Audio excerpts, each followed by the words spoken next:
Govardhan hospital ബാലചന്ദ്രനെ കൂട്ടിരിക്കുകയായിരുന്നു. രാവിലെ എണീറ്റ് അയാൾ പുറത്തു പോയി ഒരു ന്യൂസ് പേപ്പർ വാങ്ങി.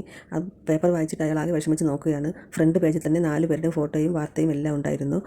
പെൺകുട്ടിയെ തട്ടിക്കൊണ്ടുപോയി പീഡിപ്പിച്ച കേസിൽ 4 യുവാക്കൾ അറസ്റ്റിൽ എന്നായിരുന്നു ഹെഡ്ലൈൻ കൊടുത്തിരുന്നത്. അലീനയുടെ വീട്ടിലും പത്രം എത്തിയിട്ടുണ്ട്. അലീന പത്രം എടുത്ത് വായിച്ചിട്ട് ആകെ തകർന്ന് കരഞ്ഞുകൊണ്ടാണ് അകത്ത് കയറി വന്നത്. അപ്പോൾ കൃഷ്ണമോൾ ഉറക്കം വേണ്ടിയിട്ട് വരുന്നുണ്ടായിരുന്നു. അലീനയെ കണ്ട് അവൾ അടുത്ത് വന്നു. കയ്യിൽ നിന്ന് പത്രം വാങ്ങി അവൾ വായിക്കുകയാണ്. എല്ലാ വിവരവും വിശദമായിട്ട് പത്രത്തിലുണ്ടായിരുന്നു. 1-ാം പ്രതി ഹരിശങ്കർ, 2-ാം പ്രതി രോഹിത് എന്നൊക്കെയാണ് ഉണ്ടായിരുന്നത്.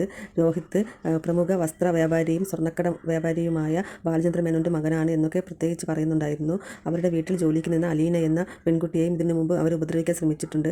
അങ്ങനെ അലീന സ്വന്തം വയറ്റിൽ കത്തിക കുത്തിക്കയറ്റിയാണ് രക്ഷപ്പെട്ടത്. ഈ കേസ് ഒതുക്കി തീർക്കാൻ വേണ്ടി ബാലചന്ദ്ര മേനോൻ അലീനയ്ക്ക് ലക്ഷക്കണക്കിന് രൂപ കൊടുത്തിട്ടുണ്ട്. അങ്ങനെയാണ് ഈ കേസ് പുറം ലോകം അറിയാതെ പോയത് എന്നൊക്കെയായിരുന്നു വാർത്തയിലുണ്ടായിരുന്നത്. ഇതൊക്കെ വായിച്ചിട്ട് കൃഷ്ണമോൾ പൊട്ടിക്കരയുകയാണ്. ചേച്ചി, ഇതെന്തൊക്കെയാണ് എഴുതി വെച്ചേക്കുന്നത്? ഇനി ഞങ്ങൾ എങ്ങനെ പുറത്തിറങ്ങും ചേച്ചി? ഞാൻ എങ്ങനെ പഠിക്കാൻ പോകും? ഇനി നമുക്ക് മരിച്ചു കളഞ്ഞാൽ മതിയായിരുന്നു ചേച്ചി എന്നൊക്കെ പറഞ്ഞിട്ട് കൃഷ്ണമോൾ പൊട്ടിക്കരയുകയാണ്. അലീന അവളെ സമാധാനിപ്പിച്ചു. മോളെ, സാരമില്ല മോളെ, എല്ലാം ശരിയാവും മോളെ, സാരമില്ല, ചേച്ചി ഇല്ലേ നിൻ്റെ കൂടെ എന്നൊക്കെ പറഞ്ഞിട്ട് അലീന അവളെ സമാധാനിപ്പിച്ചു.